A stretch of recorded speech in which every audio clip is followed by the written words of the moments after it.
ಲಕ್ಷ್ಮೇಶ್ವರ ಪಟ್ಟಣ ಹಾಗೂ ಸುತ್ತಮುತ್ತಲಿನ ಪ್ರದೇಶಗಳಲ್ಲಿ ಬಿಎಸ್ಎನ್ಎಲ್ ಕೇಬಲ್ ಅಳವಡಿಕೆ ಕಾಮಗಾರಿ ನಡೆಸುತ್ತಿರುವ ವೇಳೆ ಸಾರ್ವಜನಿಕ ರಸ್ತೆಯನ್ನಾಗಿದ್ದು ಹಾಳು ಮಾಡಲಾಗ್ತಾ ಇದೆ ಎಂಬ ಆರೋಪಗಳು ಕೇಳಿಬಂದಿವೆ. ಕೇಬಲ್ ಅಳವಡಿಸಲು ರಸ್ತೆ ಬದಿಯಲ್ಲಿ ಹಾಗೂ ಕೆಲವೆಡೆ ರಸ್ತೆಯಲ್ಲೇ ಗುಂಡಿಗಳನ್ನು ತೆಗೆಯಲಾಗ್ತಾ ಇತ್ತು. ಕಾಮಗಾರಿ ಪೂರ್ಣಗೊಂಡ ಬಳಿಕ ಅವುಗಳನ್ನು ಸಮರ್ಪಕವಾಗಿ ಮುಚ್ಚದೇ ಇರುವುದರಿಂದ ವಾಹನ ಸವಾರರು ಹಾಗೂ ಸಾರ್ವಜನಿಕರು ತೊಂದರೆ ಅನುಭವಿಸುವಂತಾಗಿದೆ. ರಸ್ತೆಗಳಲ್ಲಿ ಗುಂಡಿಗಳು ಹಾಗೂ ಅಗೆದ ಮಣ್ಣಿನಿಂದಾಗಿ ಸಂಚಾರಕ್ಕೆ ಅಡಚಣೆ ಉಂಟಾಗುವುದರ ಜೊತೆಗೆ ಮಳೆಗಾಲದಲ್ಲಿ ಪರಿಸ್ಥಿತಿ ಮತ್ತಷ್ಟು ಹದಗೆಡುವ ಆತಂಕ ಸಾರ್ವಜನಿಕರಲ್ಲಿ ಮೂಡಿದೆ.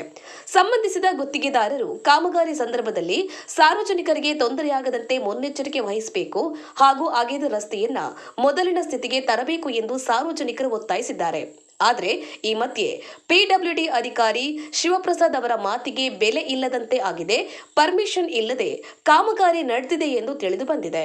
ಅಧಿಕಾರಿಗಳು ಸ್ಥಳ ಪರಿಶೀಲನೆ ನಡೆಸಿ ರಸ್ತೆ ಹಾಳು ಮಾಡಿದ ಗುತ್ತಿಗೆದಾರರ ವಿರುದ್ಧ ಸೂಕ್ತ ಕ್ರಮ ಕೈಗೊಂಡು ರಸ್ತೆಯನ್ನ ತಕ್ಷಣ ದುರಸ್ತಿ ಮಾಡಿಸಬೇಕು ಎಂದು ಸಾರ್ವಜನಿಕರು ಆಗ್ರಹಿಸಿದ್ದಾರೆ. ಗಾಳಪ್ಪ ಎಚ್ ಹರಿಜನ್, ಗದಗ.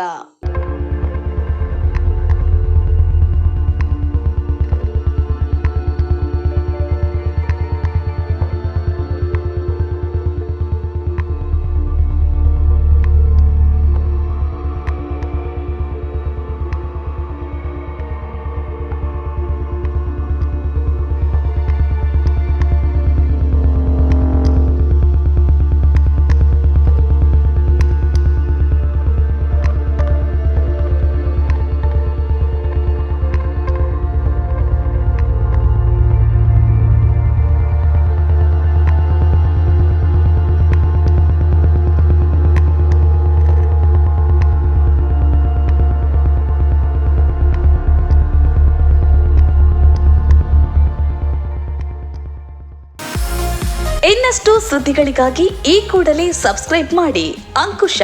ಇದು ಜನಪರ ಧ್ವನಿ.